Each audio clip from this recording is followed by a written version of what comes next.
साफ नहीं आ रहा इसमें, है ना, वो है कि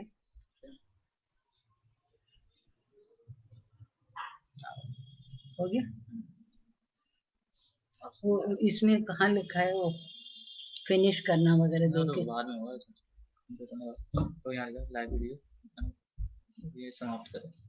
अच्छा, ये बाद में है ना? यहाँ पे करने के बाद फिर सेव करो। सेव कहाँ है? नहीं, इसके बाद होगा, बाद में ओपन आता है समाप्त करने के बाद। अच्छा, जन सुलभ पुस्तकालय में अभी हो गया क्या? हो गया लाइव। हेलो अर्पण कुमार जी, सुनाई दे रहा है?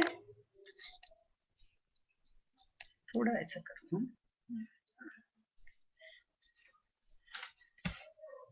अर्पण कुमार जी,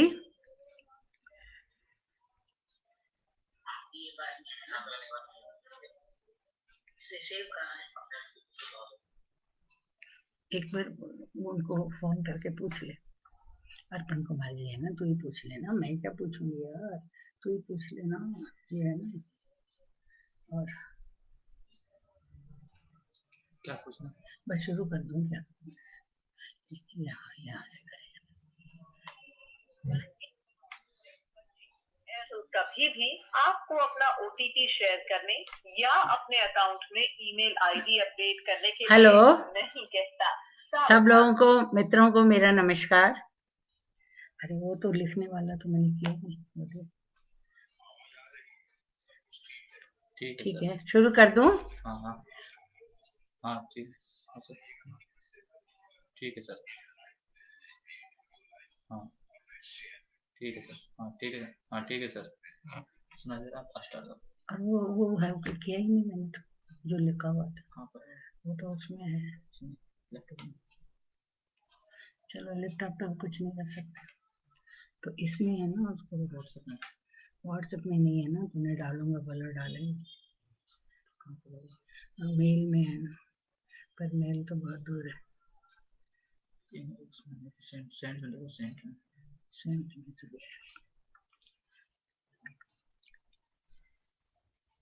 सेंट मेल में देखना।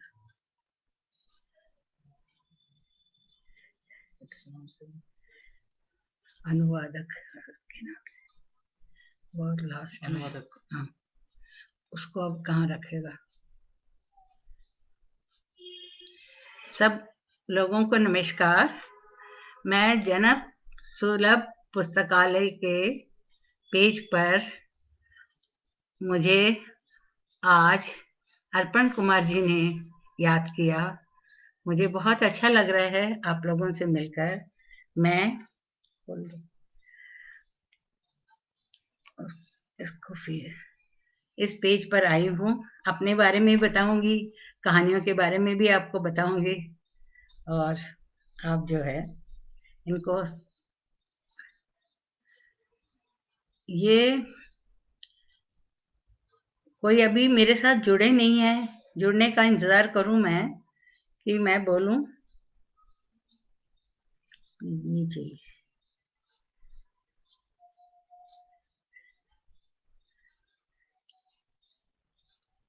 ये इसको पेस्ट हो करना है, डाउनलोड कर, छोटे छोटे।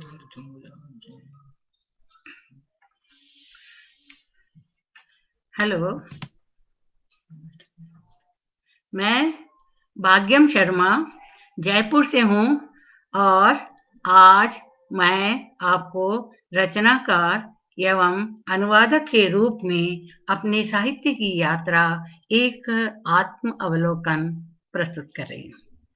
ऐसा है कि मेरी साहित्य की यात्रा बहुत लंबी नहीं है। मुझे बचपन से ही पढ़ने का शौक था, और मेरे लिए वातावरण भी इसके अनुकूल था। घर में सभी पत्रिकाएं आती थीं, और अतः मैं उन्हें पढ़ती थी। मेरी माँ को भी पढ़ने का बहुत शौक था। मुझे तो उपन्यास पढ़ने के लिए मना करा हुआ था, फिर भी मैं छुप छुप कर पढ़ लेती थी। चाहे वो शरत चंद्र जी की हो या प्रेमचंद की या चतुर्सेन शास्त्री की, मुझे कोई फर्क नहीं पड़ता था। मैं इन उपन्यासों को, बस मुझे उपन्यास मिलना चाहिए। कई बार गुलशन नंदा की मिलती तो भी मैं बड़े चाव से पढ़ती थी।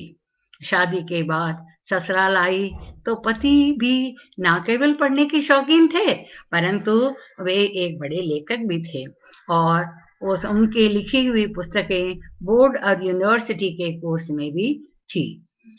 तो उनके जो है गांधी साहित्य के बारे में उनकी बहुत रुचि थी। पढ़ना लिखना उनका प्रिय शगल था। अतः मेरी सारी पत्रिकाएं मेरे घर पर आती थी। उस जमाने में आपको मालूम है, धर्मयोग, हिंदुस्तान, कादम्बिनी, नवनीत, सरिता, रीडर डाइजेस्ट, सभी कुछ हमारे घर पर पत्रिकाएं आती थी और विभिन्न प्रकार के उपन्यास जो थे वह पुस्तकालय से ले आते थे मेरे पतिदेव। और वैसे भी मैंने भी शिक्षण कार्य 28 साल तक किया है, तो मैं अपने स्कूल के पुस्तकालय से भी लेकर आती थी।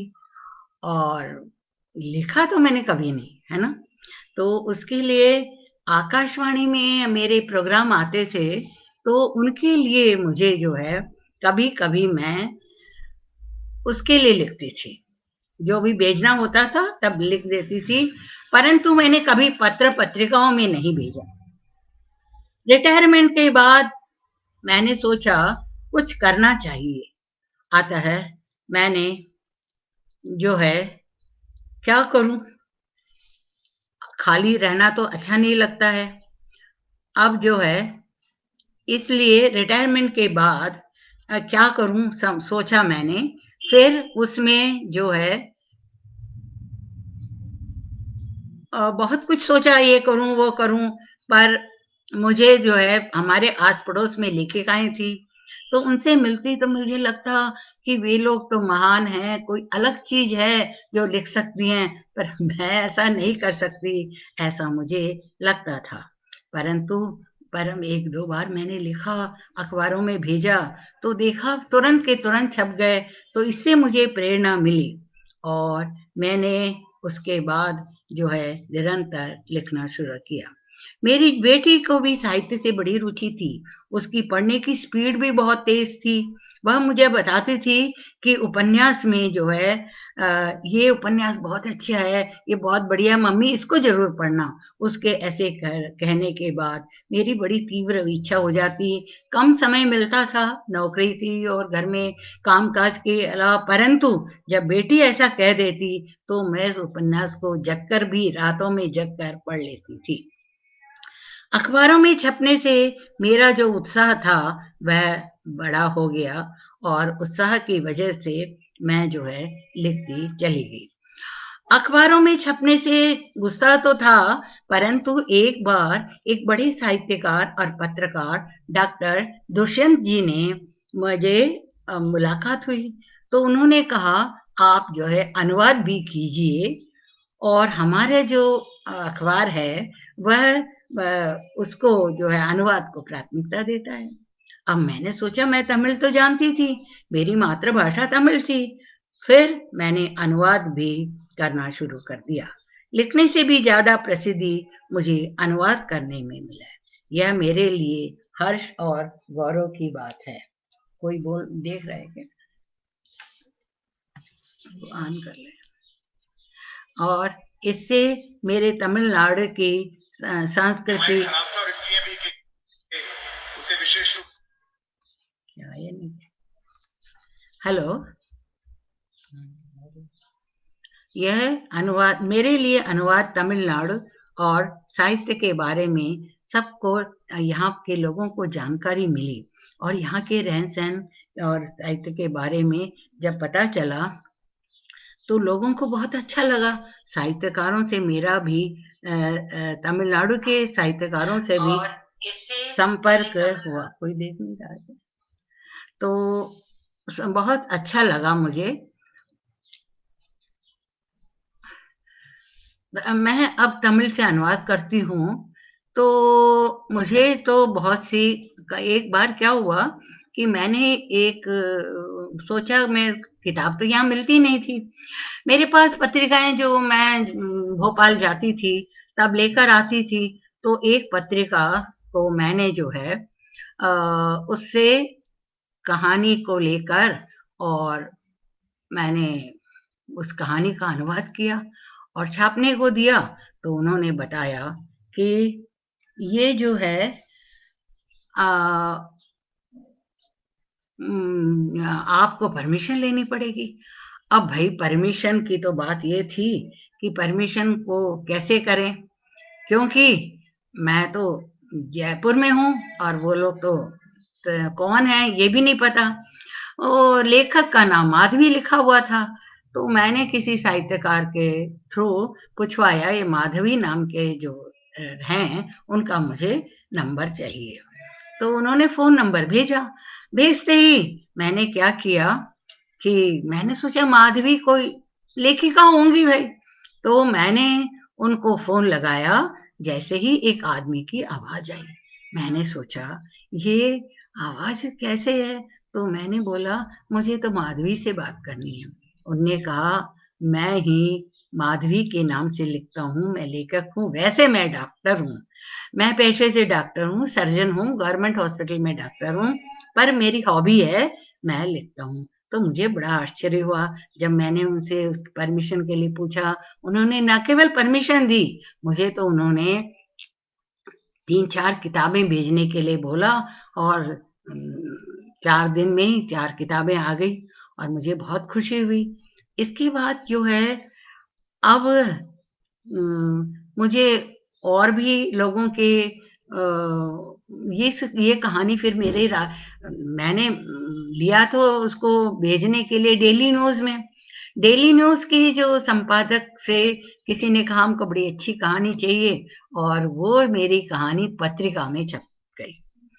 तो मुझे बहुत खुशी हुई कि पहला अनुवाद जो है पत्रिका में छपी और उसका कहानी का नाम था आम का पेड़।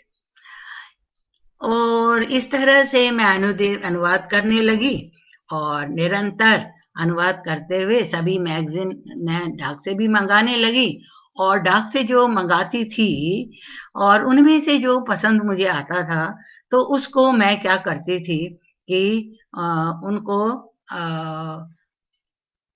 लेखक को वो संपादक को लिखती भैया इस लेखक का नंबर दे दो और उनसे लेके मैं परमिशन ले लेती थी। बाद में जब मेरा वहां पर जाना हुआ मद्रास में, चेन्नई जाने का एक मौका भी मैं छोड़ती नहीं थी ताकि मैं वहां के साहित्यकारों से भी मिल सकूं और साथ में क्या है कि वहां से मैं किताबें भी खरीद के ला सकूं ताकि अनुवाद के लिए। और इस तरह मेरे करने के बाद मेरे पास काफी सारी कहानियां जो अखबारों में आई थी लिख ली गई, तो मैंने सोचा किताब छपूं। इससे पहले क्या हुआ कि मैंने वैसे बैठे बैठे वो उनकी अपने जो सी राजगोपालाचारी उनकी जो है बच्चों की कहानियां थी वो मुझे बड़ी पसंद आई। उनकी किताब मैंने पूरा अनुवाद कर दिया। उसको पत्रिका प्रकाशन वालों ने मांग कर छाप दिया था, तो मुझे बड़ा अच्छा लगा कि मेरी भी किताब छप गई। अब जो बड़ों की जो मैंने अनुवाद किए थे उनका भी मैंने एक किताब जो है प्रतिनिधि दक्षिण की कहानी के नाम से मैंने साहित्यकार ने छापी। अब उसके छपते ही और निरंतर और अखबारों में तो छप ही रहे थे। तो एक दिन मेरे पास अचानक नलिनी उपाध्याय जी जो लेखिका संस्थान की अध्यक्षा थी उनका फोन आया कि आप अपना बायोडाटा भेजिए क्योंकि हमारे यहाँ पर आपको हमारी संस्था आपको सम्मानित करेगी। मुझे तो पता भी नहीं था कि सम्मान क्या होता है, सम्मान क्या।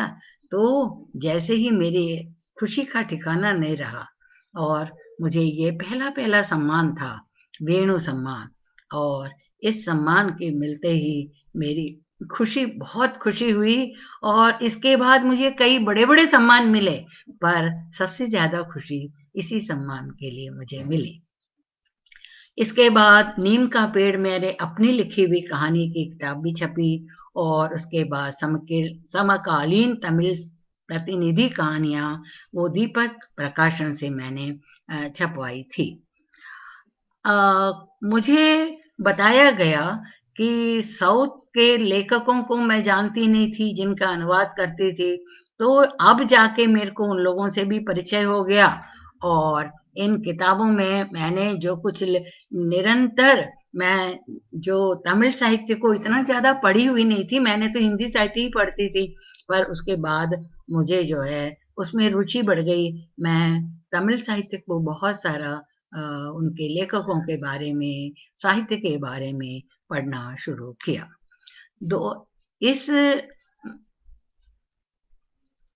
बीच क्या हुआ कि जिसका एक उमा जानकी रामन एक लेखिका हैं जो बेंगलुरु में रहती हैं और तमिल में लिखती हैं। उन्होंने क्या किया कि एक उनकी कहानियों को मैंने जैसे छापा 3-4 कहानियां, तो उन्होंने कहा कि आप मेरा प्लीज एक पूरी किताब को ट्रांसलेट कर दीजिएगा। तो मुझे भी बड़ी खुशी हुई, तो मैंने भी उनकी एक पूरी किताब झूला नाम की किताब पूरे को मैंने ट्रांसलेट किया और जब छप गई और उसको नासिक में, पुणे के पास जो नासिक है वहां पर जो है एक संस्था है हिंदी की, बहुत बड़ी संस्था, उन लोगों ने मुझे उस अनुवाद के लिए मांगा था, मैंने भेजा था, तो उसमें मुझे प्रथम पुरस्कार मिला। वो भी मुझे बहुत अच्छा लगा। और इसके बाद मैंने आपको जैसे बताया कि मैंने 65 साल बाद तो लिखना शुरू किया और इसके बाद अभी मैं 76 ही हो गई, परंतु मैं जब 78-9 की थी, तब वसुंधरा राजे ने दैनिक भास्कर में एक कंपटीशन निकला कि आपने कुछ अपने इधर से किया हो, तो मैंने कहा भाई मैंने तो 65 साल बाद लिखना शुरू किया, तो उन लोगों ने मुझे एक पुरस्कार दिया कि जोनल अवार्ड। वो जोनल अवार्ड जो है वो वसुंधरा राजे से मैंने लिया। इस बात का मुझे उस समय की तत्कालीन जो मुख्यमंत्री थी वे, तो उनके हाथों से लेना मुझे बहुत अच्छा लगा। आगे नहीं बढ़ाइए।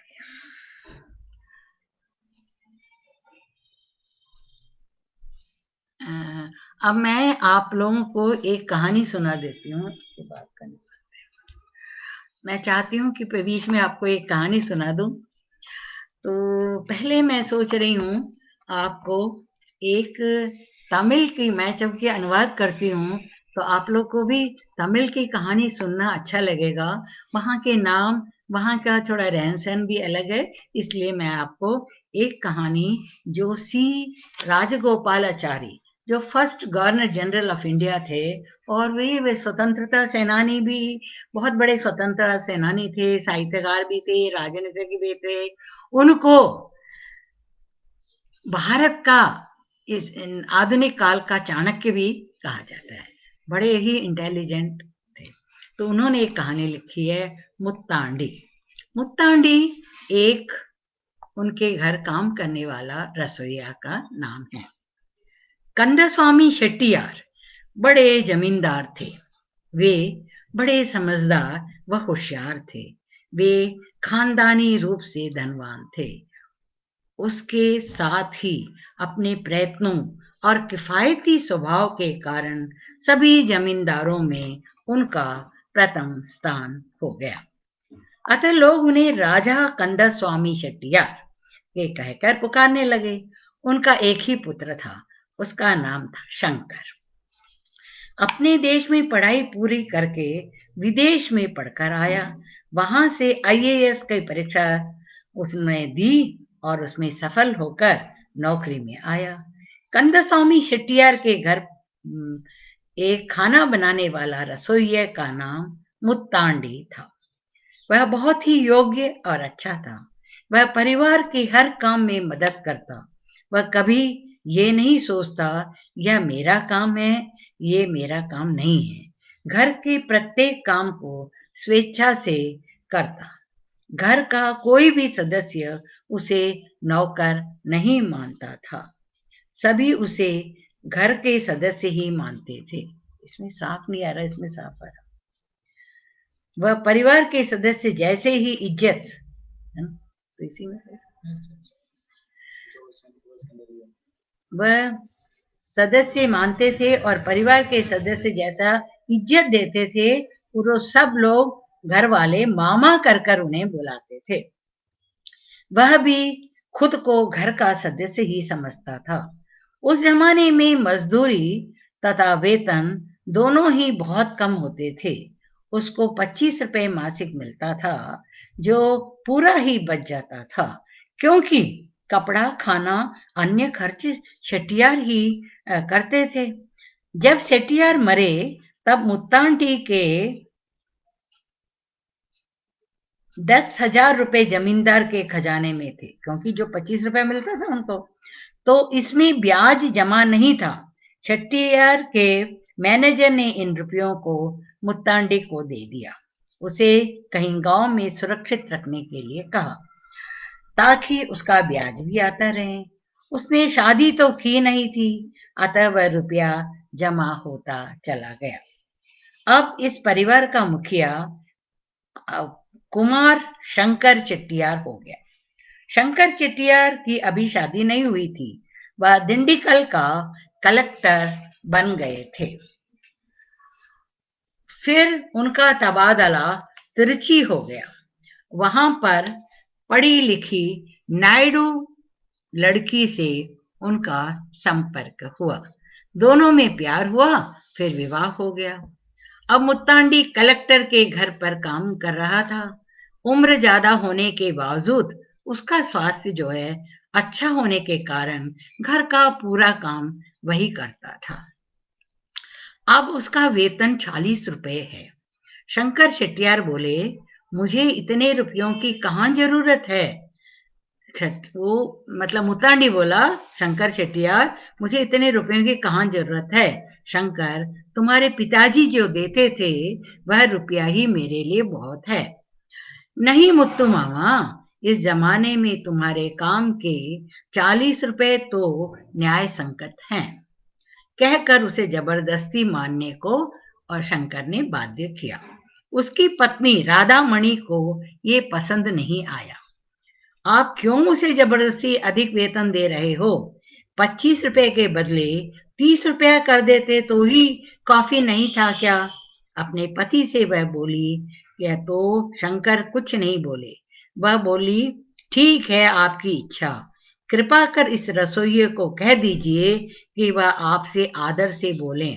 वह आपको शंकरा कहकर बुलाता है, जैसे अपने पुत्र को बुला रहा हो।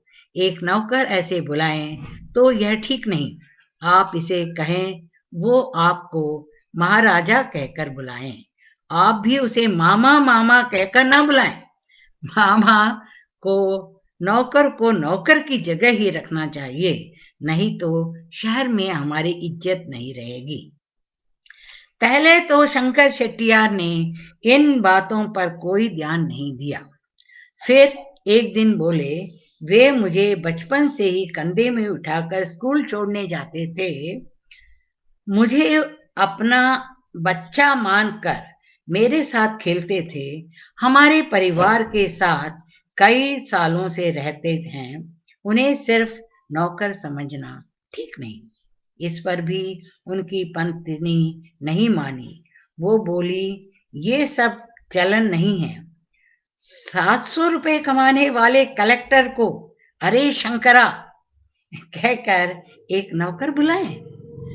वह अरे कहकर तो नहीं बुलाता। सब एक ही बात है। अब तो उस नौकर की तरह ही उसे रहना चाहिए। जिद करके आखिर में इसमें वह सफलता भी पा गई। मुत्तांडी मामा, वो अब मुझे बोलना ही पड़ा कलेक्टर को, मुत्तांडी मामा, अब मुझे महाराजा कहकर बुलाना पड़ेगा। मालकिन को भी अब उसे अम्मा जी कहकर बात करोगे, नाम लेकर नहीं बुलाओगे। ये हमारे लिए नई जगह है। शहर बड़ा शहर है। सभ्य समाज के नियमों के अनुसार ही हमें रहना होगा। इस तरह समझाकर शंकर शेट्टियार ने उसे तैयार किया। कुछ दिनों तो मुत्तांडी सहन करता रहा, पर आगे आगे उसकी स्थिति बड़ी कष्टप्रद हो गई। मालकिन उसको बिल्कुल पसंद नहीं करती थी। वह अपनी सहेलियों से कहती, ये बूढ़ा बेताल है और मुत्तांडी को सुनाई दे इस तरह ही बात करती। उसके काम में फुर्ती नहीं है। इस बूढ़े के बदले एक छोटे लड़के को काम के लिए रख सकते हैं। ऐसे रोज पति से वो शिकायत करती थी। एक दिन पति पत्नी एक नौकर के लिए आपस में मनमुटाव करते रहेंगे। कब तक करेंगे? एक दिन शंकर ने मुत्तांडी को बुलाकर कहा, मुत्तु मामा, तुम गांव जाकर आराम से रहो। तुम्हारी उम्र हो गई है। तुमने बहुत काम कर लिया। अब बस करो। ऐसा कहकर उसके हाथ में 200 रुपए दिए और इसे ले जाओ और यादगार स्वरूप रख लो। शंकरा, नहीं महाराजा, मुझे क्यों भेज रहे हो? मैं चला जाऊंगा तो तुम्हें कौन ठीक से देखेगा? ऐसा कहकर भिलक भिलक कर रोने लगा। पत्नी आकर नाराज होगी सोचकर शंकर शेट्टियार कमरे से बाहर चले गए। मालकिन आई। अम्मा जी, नौकरी छोड़कर गांव जा रहा हूँ। महाराजा ने रुपए दिए। ये मुझे नहीं चाहिए। मुझे तो चाहिए वह भगवान ने मुझे दे दिया है, कहकर राधामणि को उसने रुपए वापस दे दिए। इन रुपयों को देखकर राधामणि गुस्से से पागल होकर कुछ अंग्रेजी में बड़बड़ाते हुए कमरे से सीधे पति के पास पहुंची। इस बुढ़े को 200 रुपए दिए तुमने? अलका जी को नमस्कार, अर्पण जी को नमस्कार, सुधा जी, अरोड़ा जी को मेरा नमस्कार। मुझे बहुत अच्छा लगा आप लोग आए। इस बुढ़े को 200 रुपए दिए तुमने? इस तरह तुम वेतन को बेकार कामों में खर्च करते हो। पति को बहुत गुस्सा आया। इन बातों से तुम्हें बीच में पड़ने की जरूरत नहीं। ठीक है, ऐसा ही है। मैं इस घर की मालकिन हूँ। ये बुढ़ा तुम्हें चाहिए। जाते जाते भी हमारा झगड़ा करवा कर जा रहा है, कहकर उसकी आंखों में आंसू उमड़ पड़े और वह कुर्सी पर बैठ गई और रुमाल से अपना चेहरा ढक लिया। पति ने उसे प्रेम से समझाकर बात की। उस समय राधामणि गर्भवती थी। उसका 8वां महीना चल रहा था। 1 साल बाद शंकर शेट्टियार का मदुरई तबादला हो गया। उन्हें पुत्र रत्न की प्राप्ति हुई और 1 साल भी हो गया और अपने बेटे की वो लोग सालगिरह मना रहे थे। अचानक मुत्तांडी आया। बच्चे को देखने चला आया। तुमने बुलाया नहीं, फिर भी आया। उसने शंकरराव को बोला कि तुमने नहीं बुलाया, फिर भी मैं आया। तुम्हारे पिताजी कंदा स्वामी राजा ही पैदा हुए हैं, ऐसा भी बोला उन्होंने। 100 साल जी कर दादा जैसे अच्छा नाम कमाना चाहिए, ऐसा बच्चे को उसने आशीर्वाद दिया और उसके हाथों में एक जोड़ी सोने के कड़े पहना दिए। ये मेरा तोहफा है, इसे ले लो, कहकर कुर्सी के बीच में जो जगह थी नीचे बैठ गया। 15 मिनट बाद 5 सुपारी मिश्री लेकर खाने के लिए न रुककर बस के लिए देर हो जाएगी कहकर चला गया। बूढ़ा अच्छा आदमी है। तब राधामणि बोली, अब बूढ़ा उसको अच्छा लग रहा है सोने के कंगन देख के, इसमें क्या संदेह है? शंकर शेट्टियार बोले, इस जमाने जैसा चोर आदमी नहीं है। उसे खाने के लिए रोक लेते, बिना खाए चला जा रहा है। पत्नी बोला। शंकर शेट्टियार पुरानी बातों को याद कर हंस दिए। ये थी मुत्तांडी में उनका श्री राजगोपालाचारी की कहानी थी, जो मुझे बहुत अच्छी लगी, क्योंकि ये एक नौकर ने देखी कितना स्वामी भक्त था, उसको जो पैसे थे सारे पैसे भी उनको उसने दे दिए। मैं आप लोगों को चाहती हूँ कि एक अपनी कहानी उलझन सुनाओ। उलझन भी जो है कहानी है, मैंने इसलिए लिखा है ये कि जैसे मुझे लगा कि औरतें बड़ी जल्दी सब जगह बड़े एडजस्ट कर लेती हैं, आदमियों को थोड़ा समय लगता है एडजस्ट होने में।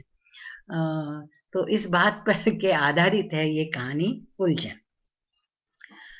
आप सच कह रहे हैं क्या? मैंने पूछा। हाँ, वे बोले, मुझे विश्वास ही नहीं हुआ। मैं उन्हीं को देखने लगी, मेरी आंखें गीली हुई। सर्विस मिलने के बाद पहले दिन उनसे ही उनके मन में होने वाला संदेह था। इस 10 सालों में उनका हमेशा बड़बड़ाना जारी रहा। हम जयपुर ही लौट जाते हैं ममता। मैं क्या मना करती हूँ? ट्रांसफर देते ही नहीं है। मैं तो आपके साथ ही हूँ, मैं रुकावट थोड़े ही डाल रही हूँ। हर 10 दिन में 2 बार बातें हम दोनों के बीच में ये होती ही रहती। शुरू में से ही उन्हें बंबई पसंद नहीं था। किराए पर 7वें माले पर मिला फ्लैट भी उन्हें पसंद नहीं था। अपने अपने कार्य के लिए लोग भागते दौड़ते रहने वाले लोग भी इन्हें पसंद नहीं आए। अरे, लोग आधा इंच भी मुस्कुराते हैं क्या? देखो, नहीं मुस्कुराते। जन्म जन्मांतर के दुश्मन जैसे देखते हैं। ऑफिस में भी आपस में कोई एक दूसरे से संपर्क नहीं चाहते। अपनापन तो इन लोगों में है ही नहीं। ऐसे कहते ही मेरी हंसी आ जाती, मुझे हंसी आ जाती। पति देवता कहते हैं, क्यों हंस रही हो? दूसरों से ही मुस्कुराने की उम्मीद क्यों? पहले आप ही मुस्कुराइए ना, बदले में वे भी मुस्कुराएंगे। पहले आप अपनत्व अपनी ओर से दिखाओगे तो फिर वे भी अपनत्व दिखाएंगे। शुरुआत आप ही करो ना। तो ये दोनों में आपस में बॉम्बे आने के बाद बात हो रही है। बॉम्बे पसंद नहीं था पति को। मुझे दूसरों से मिलना जुलना नहीं आता, ऐसा कहना चाहती हो क्या? तुम्हें पता नहीं ना, तुम्हें पता नहीं जयपुर में मेरे कितने पक्के दोस्त हैं, जो एक दूसरे पर हम जान छिड़कते हैं। महीने में 2 दिन जयपुर क्यों भागता हूँ? मेरे दोस्तों को देख मिलकर मेरी बैटरी जो है वो चार्ज हो जाती है। ये बातें तो सच है। वो चिड़चिड़े स्वभाव के नहीं है, मिलनसार व्यक्ति हैं। परंतु जयपुर में रहते थे तब हम हर इतवार को हमारे यहाँ पर उत्सव जैसा होता था। कभी हमारे घर, कभी दोस्त के घर, बिना नागा सभी दोस्त हाजिर हो जाते। दोपहर का भोजन सब मिलजुल कर बनाते। सब्जी काटने से लेकर बर्तन मांजने तक सब काम में आपस में मदद करते। पास में खाली जगह दोपहर को नेट बांधकर शटलकॉक खेलते हम सब मिलकर। उसके सारे दोस्त, उनकी पत्नियां, बच्चे, सब हम ताश खेलते, गप्पे हाँकते। कभी राजनीति पर, कभी सामाजिक विषयों पर चर्चा होती रहती थी।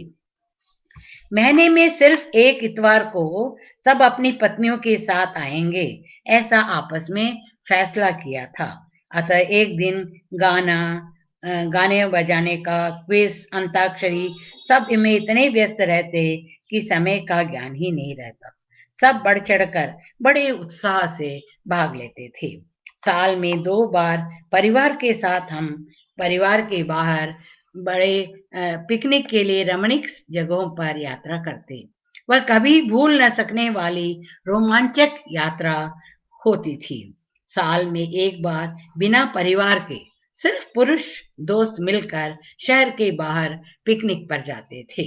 क्यों, इस बार पीने की पार्टी है क्या, मैं पूछती। नहीं नहीं, ये सब तो छोड़ दिया है, ये कहते, परंतु झूठ ऐसा बोलते कि सच सामने आ जाता।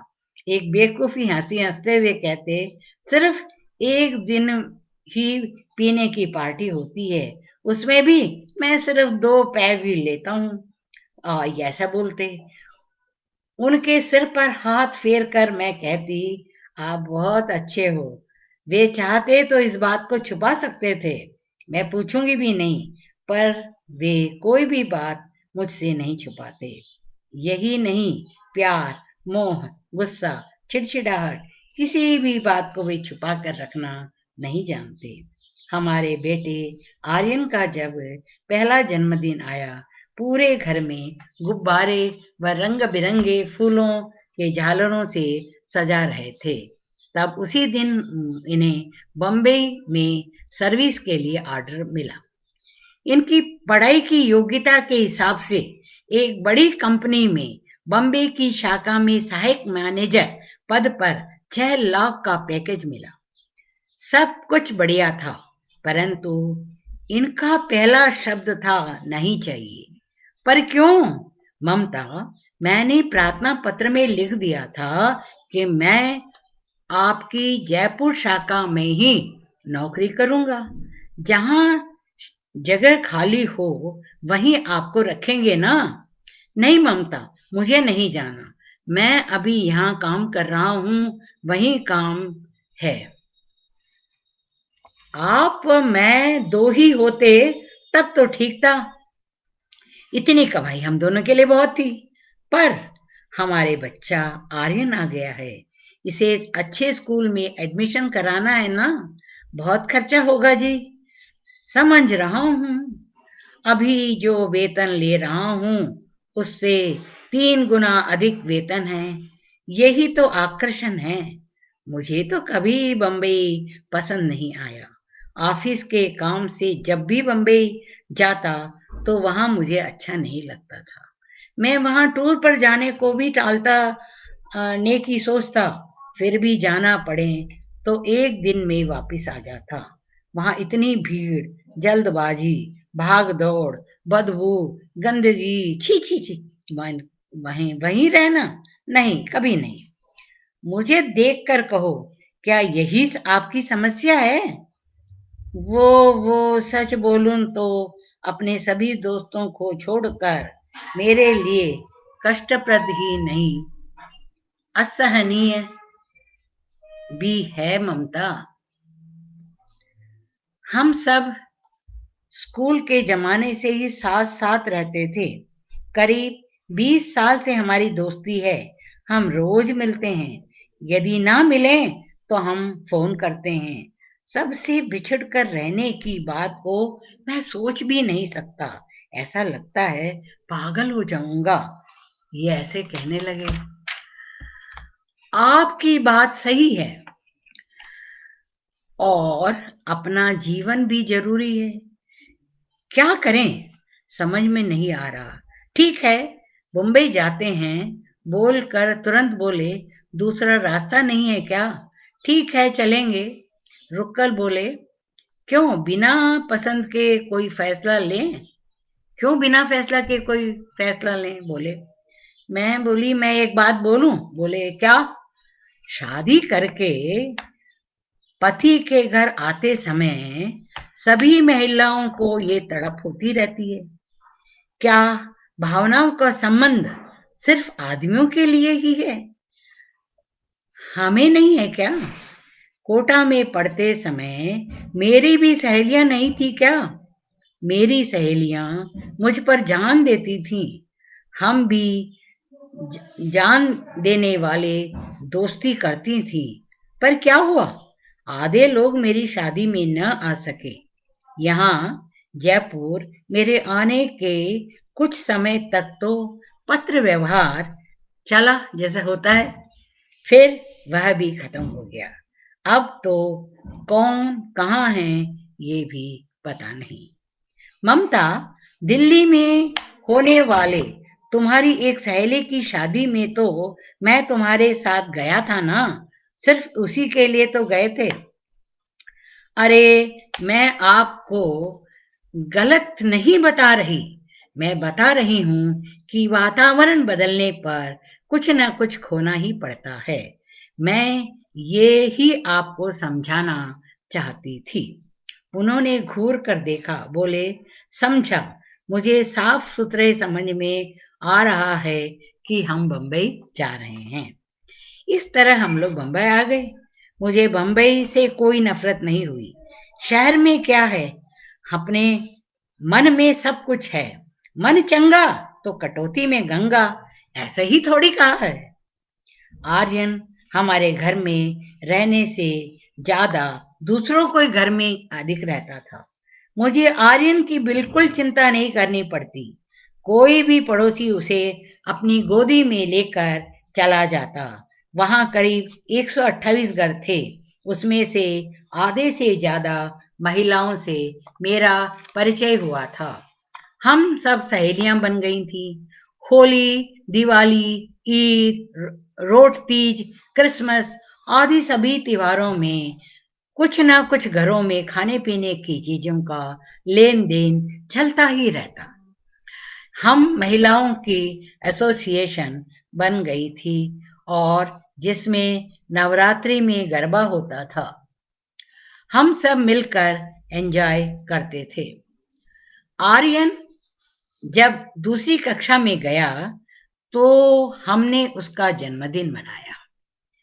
40-50 घरों में सब लोगों ने आकर घर तोहफे से भर दिया। मेरी पहचान के व आर्यन के स्कूल के दोस्तों के मम्मी पापा सब बड़े प्रेम से आए। आर्यन के पापा ने कभी किसी से संबंध नहीं बनाए, न किसी से संपर्क ही रखा। सिर्फ जयपुर न पहुंच पाने के गम में दुखी रहते। आप सबसे मिलकर घनिष्ठता क्यों नहीं बढ़ाते? थोड़ा हंसकर मिलो तो वे उधार मांगने लगते हैं। ममता, कुछ भी बहाना मत करिएगा। सच क्या है पता है क्या? आपके जयपुर के दोस्तों के सिवाय आप किसी को अपने मन के पास ही नहीं आने देते। आपने बीच में एक बड़ी दीवार बना रखी है। उनके जैसे प्यारे मनुष्य यहाँ मिलना बहुत मुश्किल है। ममता, आपकी निगाह में ही प्रॉब्लम है। कुछ लोग स्वार्थी हो सकते हैं, पर सब लोग ऐसा नहीं है। मैं और आर्यन सबसे मेल जोल नहीं रखते हैं क्या?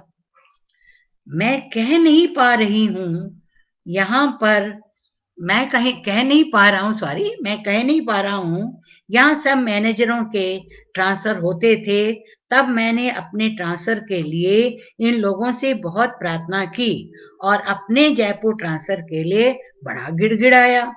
किसी ने मेरी सहायता नहीं की। क्या समय है?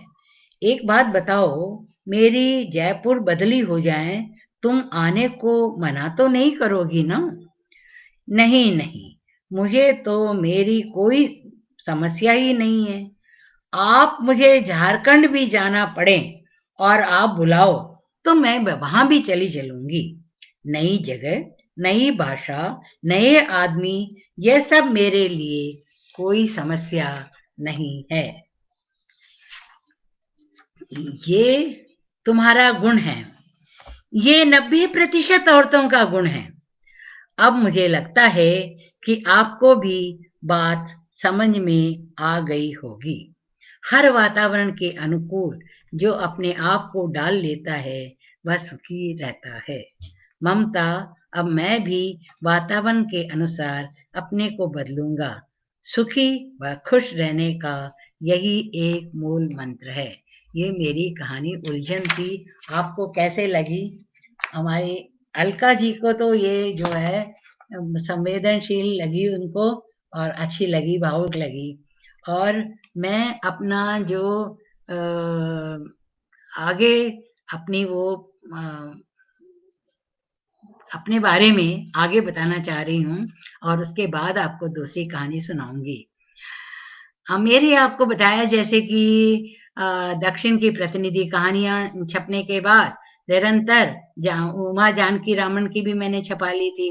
उसके बाद 21 अक्टूबर को एक कंपटीशन में मुझे जो अवार्ड मिला वो भी मैंने आपको बताया।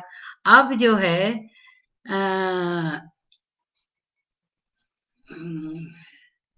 मुझे उसके बाद कई पुरस्कार मिले और कोटा में जो है महाश्वेता देवी का पुरस्कार वहां के से भी मिला। अब मैंने एक दूसरी किताब जो कि हिंदी में उन्होंने साहित्यिक मंडल नाथद्वारा से भी हिंदी भाषा विभूषण का पुरस्कार भी दिया और 2 लघु कथाएं स्पंदन में मेरी पुरस्कृत हुई और स्वयं सिद्धा का अवार्ड भी मुझे 2018 में मिला। ऐसे छोटे मोटे पुरस्कार मुझे मिलते रहे जो मेरे प्रेरणा के स्रोत थे। इन कहानियों का पुरस्कार मिलने के साथ ही मैंने एक बेटी का पत्र नाम की कहानी लिखी जो 2019 में बोधि प्रकाशन से प्रकाशित हुई और उसके साथ ही मैंने एक श्रेष्ठ कहानियां तमिल की श्रेष्ठ कहानियां भी पुस्तक छापी लिखा और उसको उन्होंने छाप दिया बोधि प्रकाशन से ही। और एक राजा जी की कथाएं जो बच्चों की थी एक दूसरी कहानी की किताब भी साहित्यकार ने छापी और इस किताब पर मुझे मध्य प्रदेश के लेखिका संस्थान से प्रथम पुरस्कार मिला। और मेरे को इस तरह मुझे मेरा साहस और भी बढ़ा, उत्साह बढ़ा और मैंने आर चूड़ामणि की 2019 में चूड़ामणि बहुत बड़ी राइटर हैं दक्षिण की मानी हुई राइटर हैं तो उनका इडर शुडर नामक एक उपन्यास था जिसको मैंने दीपशिखा के नाम से जो है अनुवाद करके प्रकाशित हुआ और यह एक मनोवैज्ञानिक पर आधारित किताब है और उपन्यास है सॉरी। तो इस मनोवैज्ञानिक उपन्यास में मुझे मैंने वहां पर एक कंपटीशन रखते हैं अपने हैं तो वो राजस्थान के चूरू के पर कमला गोयन का पुरस्कार बेंगलोर में उनकी संस्था है तो उन लोगों ने मुझे बालकृष्ण गोयन का अनुवादित पुरस्कार से पहला पुरस्कार मिला और इसका मुझे बहुत ही गौरव प्राप्त हुआ और मैं बहुत खुश थी। उन्होंने आने जाने का फेयर वगैरह भी दिया और बड़ी इज्जत करी पर ये मार्च 15 तारीख को था 14 को मैं रवाना होने वाली थी 13 तारीख को कोरोना की वजह से कोरोना के कारण और शायद बहुत सारे हमें परेशानियां हुई उसमें ये एक परेशानी मुझे हुई कि मैं इसको लेने के लिए वहां ना जा सकी और उन लोगों ने तो खैर उन लोगों की कृपा थी उन्होंने घर पर ही मुझे भेज दिया। और इसके बाद मैंने लिख तो रही ही थी। अब मैंने आपको जैसे कि बताया मैं चेन्नई जाने का मौका भी नहीं छोड़ती कोई क्योंकि मेरे को किताब भी लेनी होती साहित्यकारों से मिलना भी होता। तो 65 साल की उम्र में तो मैंने लिखना शुरू किया और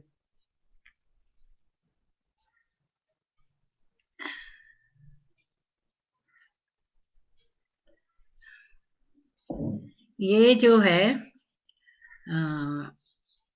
आपको जैसे कि मैंने बताया अब मेरे को अनुवाद में ज्यादा ही वो मिल रही है अच्छा लगने लगा तो मैंने सोचा अनुवाद तो कहानियों की मैंने बहुत कर ली है मेरी किताबें भी मैं इसके बाद तो साक्षात्कार भी लेने लगी कवर स्टोरी भी लिखने लगी और बहुत सी पत्र पत्रिकाओं में छपने भी लगी तो क्या नवनीत सरिता कथादेश आहा जिंदगी कक्साट राजस्थान पत्रिका दैनिक भास्कर डेली न्यूज सारी भूमि साहित्य अमृत अब बहुत सारी किताबें तो अब मैंने ये सोचा ये इडर शुडर का जैसे एक उपन्यास का किया उस पर पुरस्कार मिला तो उसके बाद कोरोना में जो मुझे पुरस्कार लेने तो नहीं जा पाई परंतु उस समय का मैंने सदुपयोग करके एक 10 और उपन्यासों का मैंने वो अनुवाद किया।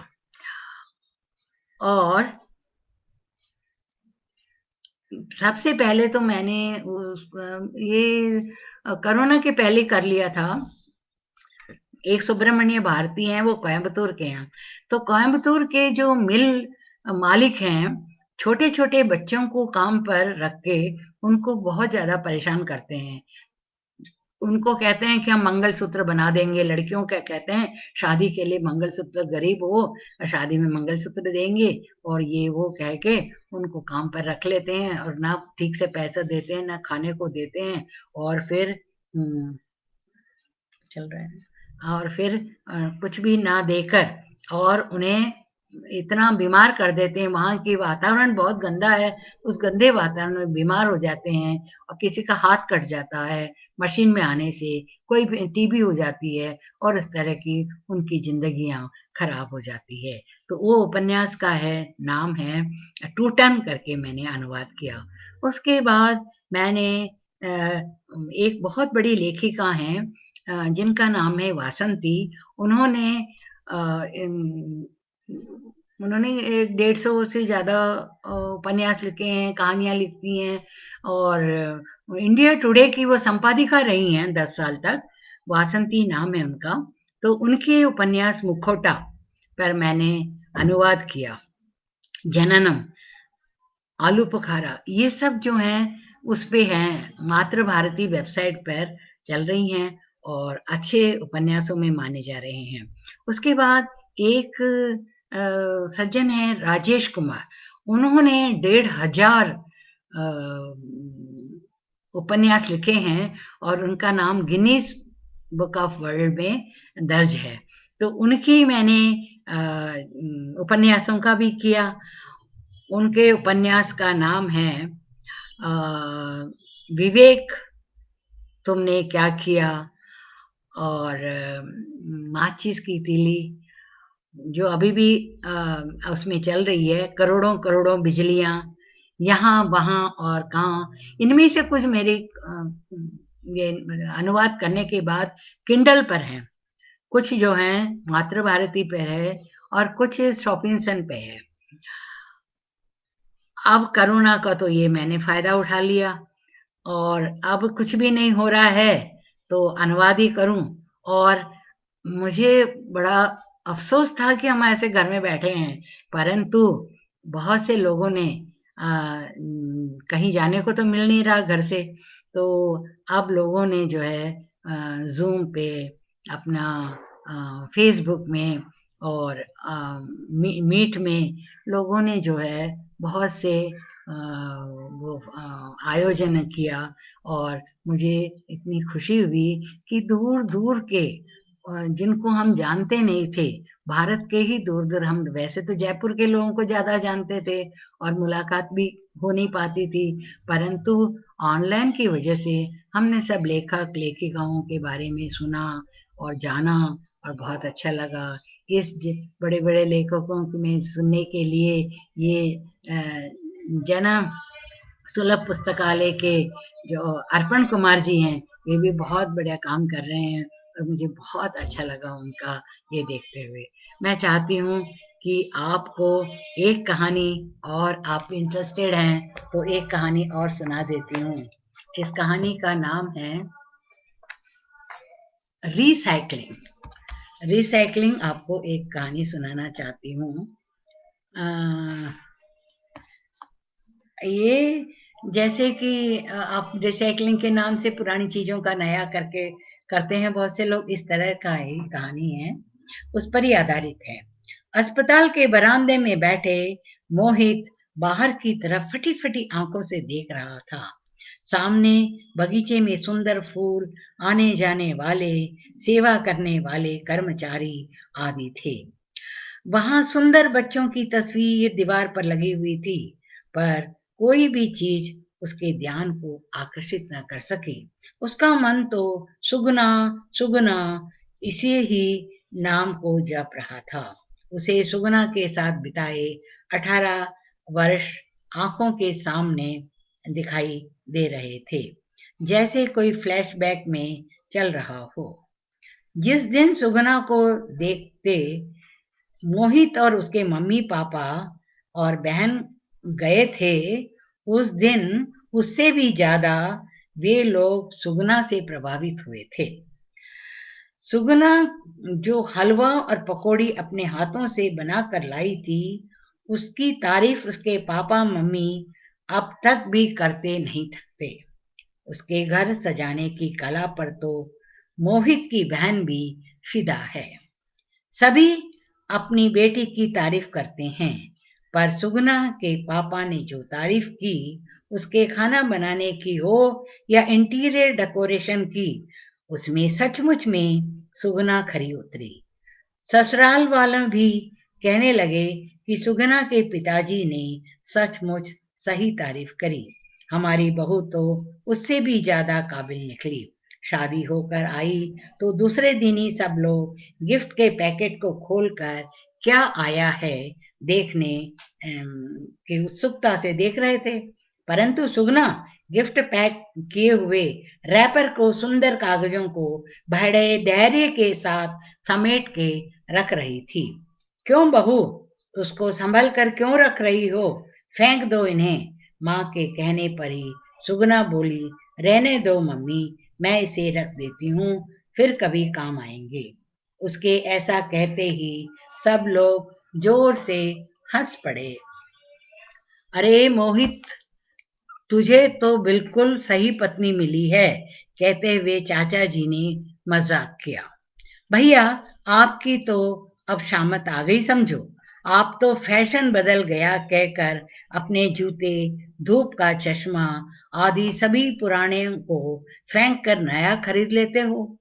पर आप अब क्या करोगे? छोटी बहन ने झूठ मूठ फिक्र करते हुए जैसे मुंह बनाया। किंतु बहन के कहे जैसे सुगना जो है, मोहित की स्वतंत्रता में कभी कोई दखल नहीं दिया। उसका अपना अलग ही काम करने का ढंग था। वह कोई भी वस्तु को बेकार नहीं होने देती थी। बेकार वस्तु का रूप बदलकर घर की सजावट के उपयुक्त बना देती या उसे जरूरतमंदों को दे देती। घर में जो बगीचा था, उसमें बहुत फूल उगते थे। सुगुना अपने घर के मंदिर की पूजा के लिए जरूरत के फूलों को रखकर और बाकियों को पास के मंदिर में ले जाकर देकर आती थी। घर के फल और सब्जी के छिलकों को खाद के लिए बगीचे में गड्ढा खोदकर उसमें डालती। माँ की पुरानी पतली साड़ियों को गद्दी बनाकर उसे घर के काम करने वाले बाई को या माली को या किसी भी जरूरतमंद को दे देती। बच्चों के छोटे हुए कपड़े या खिलौनों को तुरंत के तुरंत दे आती। सुगना सिर्फ सास के ही नहीं, घर की हर सदस्य की जरूरत का ख्याल रखती। मोहित को अक्सर टूर पर जाना पड़ता, उससे क्या, वह बच्चों की पढ़ाई, रिश्तेदारों के घर आयोजन में आना जाना, सबकी मदद करना कभी नहीं भूलती थी। अचानक मोहित के कंधे को किसी ने पकड़ा। मुड़कर देखा तो मम्मी ही उसको पकड़कर रो रही थी। बेटा, मेरी वजह से ही ऐसा हुआ। मुझे पकड़ने के लिए ही सुगना दौड़कर आई थी। इस तरह दादी को रोते देखकर पोती आकर चुप कराने लगी। मत रो दादी, मम्मी अपने को छोड़कर नहीं कहीं नहीं जाएगी। 13 साल की लड़की दादी को आश्वासन देने लगी। स्नान करके बाथरूम से जब सास आई, अचानक उन्हें चक्कर आ गया और गिरने लगी। जब रसोई से आ रही सुगना ने उन्हें पकड़ने के लिए दौड़कर आने लगी तो उसके हाथ में तेल की जो कटोरी थी वह गिर गई और तेल फैल गया और उसी में पैर फिसलकर सुगना गिर पड़ी। गिरते ही सुगना बेहोश हो गई। जब अस्पताल ले गए तो पता चला उसके सर में गंभीर चोटें आई है। उसे अस्पताल में भर्ती कराया गया। इस बात को विधि का विधान न कहें तो क्या कहें।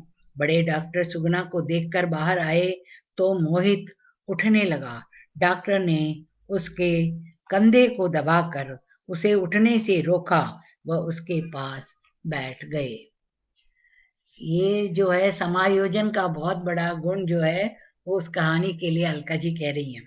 मोहित अपने मन को दृढ़ बनाओ। डॉक्टर बोले आप अपने मोहित अपने मन को दृढ़ बनाओ। हमने बहुत कोशिश कर ली, भगवान की कृपा नहीं है, क्या करें। उनका ब्रेन डेड हो गया, क्या करें, सिर्फ जान ही है। सांस चल रही है, वह भी यंत्रों के कारण। उसको हटाते ही सब कुछ खत्म हो जाएगा। माँ बेटे से लिपट कर रोने लगी। वह तो जड़ हो गया था। जैसे जैसे लोगों को पता चला, सब रिश्तेदार आने लगे। मोहित तो जड़ हुआ बैठा रहा। डॉक्टर के बोले हुए शब्दों की प्रतिध्वनि के रूप में वही शब्द गूंज रहे थे। सॉरी मोहित, आपको सांत्वना देने के लिए मेरे पास कोई शब्द नहीं है। फिर भी आप चाहें तो अपनी पत्नी के अवयवों को जरूरतमंदों को दान दे सकते हो। ये तो पूरी आपकी इच्छा पर निर्भर करती है। डॉक्टर के निवेदन को बच्चों से कैसे कहें, वे क्या इसे सहन कर पाएंगे। सुगुना के माता पिता को कैसे सांत्वना दूंगा। हे भगवान। पापा, बेटी ने भगवान आवाज दी। मोहित ने सिर उठाकर देखा। पापा, आप क्या सोच रहे हो। पापा, अपनी आर्थिक स्थिति हमेशा से ही बहुत अच्छी ही है ना। पापा, फिर भी मम्मी ने कभी किसी वस्तु को बेकार होने नहीं दिया। किसी न किसी तरह उसको दोबारा उपयोग में लाने के लिए बनाकर ही दम लेती थी। जिस वस्तु की हमें जरूरत नहीं होती, उसे मम्मी जरूरतमंदों को देकर ही दम लेती। ऐसी स्थिति में हमारी माँ के मरने का उनके शरीर के अंगों को दूसरों को उपयोग के लिए दें तो हमारी मम्मी को आत्मा को शांति ही मिलेगी। ये लड़की बोली। बेटी के ऐसे कहते ही मोहित की चिंता दूर हो गई। मन में जो असमंजस था वह भी दूर हुआ। बेटी के गले लगाया और अंदर का गुबार बाहर निकला। वह फुट फुट कर रो पड़ा। बरसात के बाद आई धूप जैसे शांत होकर बेटी के साथ डॉक्टर के कमरे की ओर बढ़ा। बेटी बोली, पापा मम्मी कितने महान हैं। उन्होंने पूरी जिंदगी सभी वस्तुओं की रिसाइकलिंग की और जाते जाते अपने स्वयं के अंगों की भी रिसाइकलिंग के लिए दे गई। वे जिंदगी में जिन सिद्धांतों को अमल करती रही, उसे जीवन के आखिर में भी अपने अंगों को दान देकर व्यवहारिक रूप दे दिया। हाँ बेटी, तुम्हारी मम्मी महान है। ये तो हुई रिसाइकलिंग। यदि आप लोग कहें तो एक और कहानी मैं आपको सुना देती हूँ, जंगल यात्रा। जंगल यात्रा पर जाने का जो ख्याल आया, वो कैसे क्या, इसके बारे में और जंगल यात्रा से क्या हुआ, ये कहानी मैं आपको सुनाती हूँ। ये मुझे लिखने का इसलिए मेरी बहुत पसंद की कहानी है। मैं हर जगह ये कहानी सुनाती हूँ, मुझे बहुत अच्छा लगता है। आप लोग भी सुनिए, आप लोग को बड़ा मजा आएगा। बहुत दिनों से मेरा एक शौक था, कुछ दिनों या कम से कम 2 दिन जंगल में एकांत में जाकर इन मानवीय शोरगुल से दूर प्रकृति के बीच में रहकर पशु पक्षियों का सानिध्य प्राप्त कर सकूं। शादी के बाद जब हनीमून पर गए तो पत्नी की इच्छा के कारण हिल स्टेशन पर ही गए। वह भीड़ भाड़ वाली जगह थी। पिछले साल शादी में जब मैं बम्बे गया, तब वहां पर मेरे साथ कॉलेज में पढ़ा एक दोस्त शिवा मिला। वह फॉरेस्ट ऑफिसर था। उसका तबादला थाने में हो गया था। उसने मुझे शहर थाने में आने के लिए कहा। मैंने कहा, अभी तो समय नहीं है, फिर आऊंगा। वह बोला, राज, तुम्हारी पुरानी इच्छा थी ना, जंगल में जाकर कुछ दिन रहें। अब अच्छा मौका है, अपनी पत्नी को लेकर आ जाओ। मैं भी पत्नी के साथ वहां पहुंच जाऊंगा। पहले ही तुम तारीख तय कर बता देना। थाने के पास ही एक जवाहर तहसील है, जो पहले राजघराने का अंग व इस प्रदेश की राजधानी थी। अतः राजा का बनाया वहां पर पुराना महल है, जिसका नाम है जय महल पैलेस। यहाँ हम रुक सकते हैं। ये पहाड़ी पर स्थित है। इसके चारों तरफ जंगल है, वह सुनसान है। चारों तरफ हरियाली ही हरियाली है। काजू के पेड़ भी हैं। उस महल के पास ही रुकने की व्यवस्था कर दूंगा। खाने की सब चीजें यहीं से खरीद कर एक कुक भी साथ लेकर जाएंगे, वहीं खाना बनवाएंगे। प्रोग्राम बनाकर मुझे सूचित कर देना। मुझे ये एक अवसर मिला। शादी में मुझे थाने के पास ही जाना था। 2 दिन की छुट्टी लेकर मैं एक पत्नी जाने के लिए तैयार जो है करने लगे। मैं और पत्नी ने तैयार होने की तैयारियां करने लगे। मेरी पत्नी मीनू बोली, वह जगह सुरक्षित तो है ना? सुनसान जगह, 2 परिवार रहें, डर तो रहेगा ही। मोबाइल आदि भी नहीं चलेगा। क्यों? वहां नेटवर्क नहीं होगा। कोई समस्या हो जाए तो, किसी की तबीयत खराब हो जाए तो क्या करेंगे? इस तरह पत्नी की शंकाओं का समाधान कर उसे तैयार करने में बहुत परेशानी हुई। फिर हम रवाना हुए। रात को रेल में बैठे। जब हम सुबह उतरे तो बहुत बारिश हो रही थी। एक टैक्सी कर, जो होटल के पहले से बुक कर ली थी हमने, सीधे वहां पहुंचे। कमरे में नहा धोकर हम आए। फिर शादी के घर में पहुंचे। वहां से शादी से वापस आए तो मैंने शिवा को फोन लगाया। वह बोला, राज, मैं तो तुम्हें फोन करने ही वाला था। यहाँ तो बहुत बारिश हो रही है। हमें जहाँ जाना है उस रास्ते में एक बड़ा पुराना पेड़ गिर गया है। अतः वापस आना जाना बाधित हो रहा है। उसके ठीक होने में शाम हो जाएगी और इस रास्ते में शाम 6 बजे बाद जाने की अनुमति नहीं है। अतः तुम आज रात वहीं ठहरो, कल सुबह जल्दी रवाना हो जाना। भागचंद जी भी देख रहे हैं, अच्छा है। और अलका जी कह रही है, मातृभारती पर आप छाई हुई हो।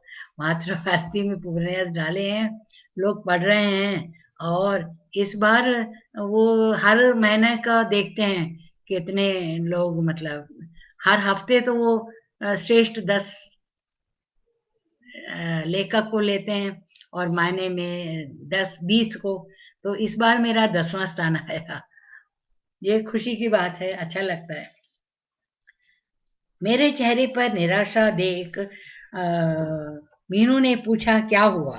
जाना कैंसिल हो गया क्या? उसके चेहरे पर एक तृप्ति नजर आई। तेज बारिश के कारण एक पुराना पेड़ गिर गया, सड़क ब्लॉक हो गया।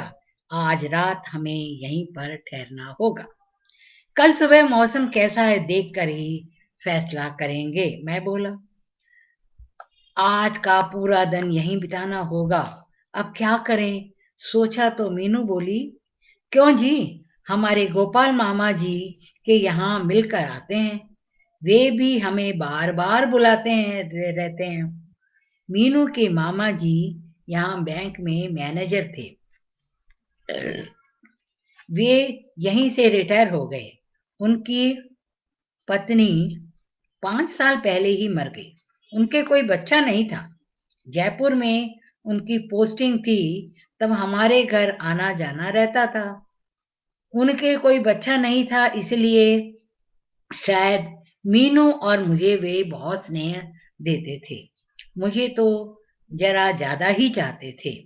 पत्नी के मरने के बाद अकेले अपार्टमेंट में रहना पसंद न होने के कारण उसको बेचकर रेवाड़ा के पास सुदूर इलाके में वृद्धाश्रम में घर ले लिया।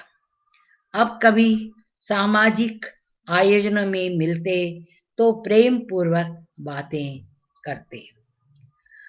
क्यों भाई, कैसा चल रहा है? कोई पूछे तो वे कहते कोई समस्या नहीं है, तीनों समय वक्त पर खाना मिल जाता है। यहाँ मेरी उम्र के बहुत से लोग हैं, अतः शांति से गुजर बसर हो रही है। आप थाने या बम्बई आए, पास ही है, जरूर आइएगा। Old home old is home में जीवन कैसा है, ओल्ड होम का जीवन कैसा है देखिएगा। कितना ही छुपाना चाहें, फिर भी उनके मन में अंदर एक अकेलापन का एहसास को चेहरे पर देखकर ही महसूस कर सकते हैं। मीनू के कहते ही मुझे भी लगा उनसे मिलना चाहिए। अब हमारी अलका जी कह रही हैं कि हर संकट की राह बनाता है, और ये जो है एक राह ये भी है, हमारा होम, ओल्ड होम। ठीक है, फोन करके पूछ लेते हैं अभी। मैंने बोला ठीक है भाई, मीनू की बड़ी इच्छा है तो अपने जो है फोन करके मालूम कर लेते हैं कि वे घर पर हैं क्या। मैंने फोन किया तो उनसे बात, फोन को बंद करके मेरी पत्नी बोली, मामा जी आपसे बात करना चाहते हैं। हेलो राज। उनकी आवाज में खुशी महसूस हो रही थी, वह अवर्णनीय थी। यहाँ एक शादी में आए थे, हमें जैसे ही आपकी याद आई वैसे ही आपसे भी मिलने का सोचा। बहुत खुशी की बात है, जब चाहे आ जाओ। हम बताओ, अब आप कहाँ हो? रेलवे स्टेशन के पास एक होटल में ठहरे हुए हैं। कल सुबह ही हमें निकलना है। शाम को कोई कार्यक्रम है क्या? जरूरी तो कुछ नहीं। फिर आप ऐसा कीजिए, अपने कमरे को खाली कर यहाँ आ जाइए। आज आप लोग मेरे साथ ही ठहरिएगा।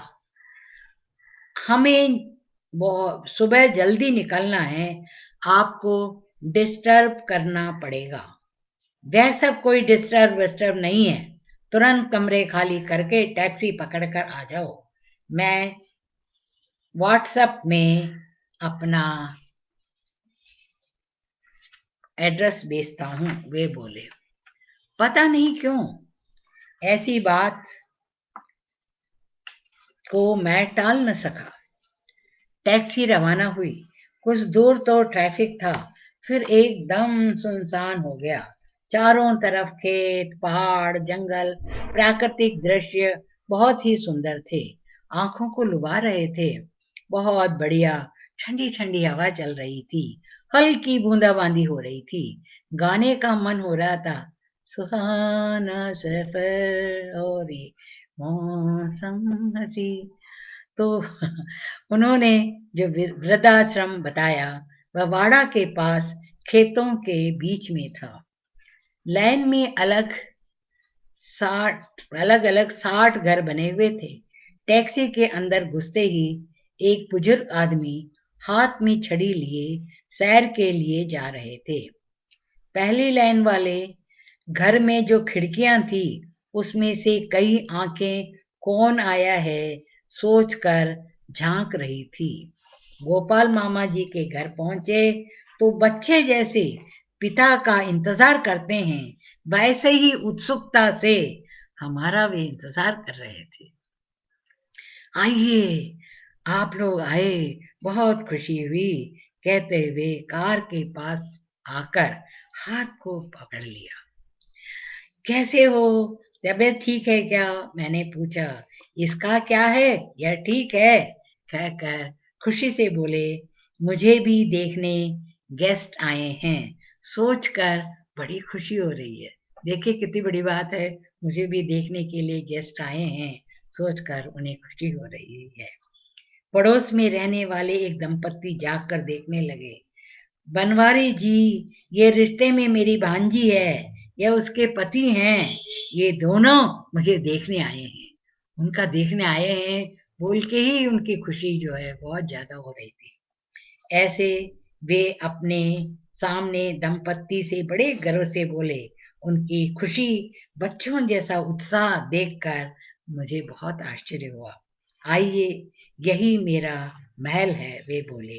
छोटे से बैठक में लगी हुई एक रसोई, उसमें इंडक्शन स्टोव रखा हुआ था। दूसरे कमरे में एक अलमारी में पूजा घर बना हुआ था। पास में 2 बेडरूम, जिसके साथ साथ बाथरूम भी थे। दोनों बेडरूम में एक एक बेड था, जिसमें एक ही जने सो सकता था। सब साफ सुथरा और व्यवस्थित। आप जाकर फ्रेश हो जाइए, फिर चक्कर लगाकर मेस में जाकर खाना खाते हैं, वे बोले। हम बाहर आए तो आश्रम के एक एक जगह के बारे में बड़े मनोयोग से हमें बताते हुए चले। रास्ते में जो मिला सबसे, ये मेरी भांजी है, इसका नाम मीनू है, ये उसका पति है, इसका नाम राज है, मुझसे मिलने आए हैं, बड़े गर्व से सबसे मिलवाते चले। अच्छा, आपसे मिलकर खुशी हुई, आप लोग आते रहिए। कई लोग ऐसा कहकर उनकी खुशी में भागीदार तो बने, पर कुछ लोगों की आंखों में दर्द दिखाई दिया। खुशी को जाहिर किया, पर उनकी आंखों में दर्द दिखाई दिया, ये बड़ी बात है। ये दिन मेरे लिए अविस्मरणीय रहेगा, गोपाल जी बोले। वे आश्रम का रूटीन कैसा है, मनोरंजन तथा वहां के रहने वाले आदमियों के बारे में बड़ी इंटरेस्टिंग बातें बता रहे थे। जब खाना खाकर रात को घर आए तो उन्होंने जब तब सामने आने वाले खालीपन के बारे में बताया, तो बहुत सारी बातें की। आश्रम में जिनसे हम मिले उसमें से कईयों के बच्चे नहीं थे, कईयों के बच्चे अमेरिका में रहते थे। इसके अलावा ऐसे भी लोग थे जिनके बच्चे यहीं पर थे, पर वे भी अपने को अनाथ समझकर यहाँ पर रह रहे थे। कई ऐसे भी जिन्हें घर पर बहुओं की समस्या थी। कितना भी ये आश्रम सुविधाजनक हो, सारी सुविधाएं हो, फिर भी कोई अजीब दुख, रिश्तेदारों की कमी उन्हें खल रही थी। इसके लिए वे तरस रहे थे। रुपए पैसे जितने भी हो, रिश्तेदारों के बिना जीवन में पूर्णता नहीं होती। ये मैंने उनकी आंखों में देखकर अनुमान लगा लिया। यहाँ आकर कुछ घंटे उनके साथ बिताने से उनकी खुशी को देख मुझे लगा, इससे बढ़कर कोई यात्रा हो ही नहीं सकती। इससे बढ़कर कोई यात्रा हो ही नहीं सकती जो मनुष्य को इतना तृप्त कर सके। मनुष्य को इतना तृप्त कर सके, ऐसी कोई यात्रा नहीं हो सकती। मैंने ऐसा महसूस किया। एक दिन की विजिट से हम किसी इंसान को इतनी खुशी दे सकते हैं क्या? मुझे बड़ा आश्चर्य हुआ। सही है, मनुष्य एक सामाजिक प्राणी है, वह अपनों के बीच में खुश रह सकता है। रात में शिवा का फोन आया, अब रास्ता खुल गया है, सुबह जल्दी ही रवाना हो जाना है। आखिर एक दिन तो लोगों के परेशानियों के बिना रहेंगे, वह बोला। मैं क्या जवाब देने वाला हूँ सोचकर मीनू मुझे बड़े ध्यान से देख रही थी। मनुष्य जहाँ नहीं रहते वहां रहने के मुकाबले, जहां मनुष्य नहीं रहते वहां रहने के मुकाबले मनुष्यों के लिए तरस रहे हैं, वहां 2 दिन ज्यादा रहना मुझे जरूरी लगा। नहीं शिवा, इस बीच यहाँ जरूरी काम आ गया है, अतः 2 दिन यहीं रहना है। अगली बार मैं आऊंगा, बोलकर मैंने फोन काट दिया। मीनू का चेहरा मुस्कुराहट से खिल गया। मुझे तुलसीदास जी का दोहा याद आया, परहित सरस धर्म नहीं भाई, पर पीड़ा सम नहीं अधवाई। कैसी लगी आपको मेरी कहानी जंगल यात्रा? अब जो है वैसे भी समय हो रहा है, और मैं आप लोगों को बहुत बहुत आभार जो आप लोग आए, और खास तौर से जन्म सुलभ पुस्तकालय के अर्पण कुमार जी को, जिन्होंने मुझे यहाँ पर इसमें लाइव आने का एक अवसर दिया, जिसमें मुझे बहुत खुशी हुई। तो इस मैं इसके साथ सब लोगों को, मित्रों, नमस्कार। अब मैं जो है इसको फिर मिलेंगे, समाप्त करें।